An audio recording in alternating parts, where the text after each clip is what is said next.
నాగమణి కంటే నబీల్కి సజెషన్స్ ఇస్తున్నారు ఎట్లాగా హౌస్ని మేనేజ్ చేయాలి. అంటే ఇక్కడ చూసుకుంటే మణికంఠ కూడా సజెషన్ ఇస్తున్నాడు అన్నమాట. సో కొంచెం కామెడీగా అనిపిస్తుంది.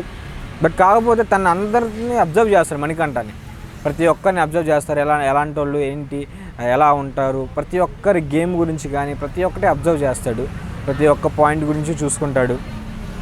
ప్రతి ఒక్క పాయింట్ ఎలాంటి, వాళ్ళలో ఉన్న పాయింట్స్ ఏంటి, తప్పులేంటి, ఒప్పులేంటి, ఎవరు ఎలా మాట్లాడతారు, ప్రతి ఒక్క పాయింట్ తీసుకుంటాడు. ప్రతి ఒక్క పాయింట్ మాట్లాడతాడు.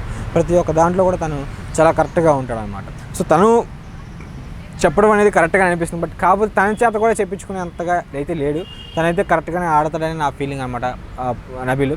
సో కాకపోతే ప్రతి ఒక్కరి పాయింట్ ఆఫ్ వ్యూని తీసుకొని తన కరెక్ట్ 100% ఇవ్వడానికి ట్రై చేస్తాడనే అభిప్రాయం అయితే వచ్చింది. తన కూడా చెప్పడం అయితే అంటే మణికంఠ కూడా చెప్పినప్పుడు నాకు కొంచెం కామెడీగా అనిపించింది. కానీ బట్ కాకపోతే తనకు అవసరమే. ప్రతి ఒక్కరూ హౌస్ని ఎలా అర్థం చేసుకున్నారు, హౌస్మేట్స్ ఎలా అర్థం చేసుకున్నారు అనే విధాన్ని చూసుకుంటున్నాడు పృథ్వీ. సో అది మాత్రం చాలా బాగా అనిపించింది నాకు.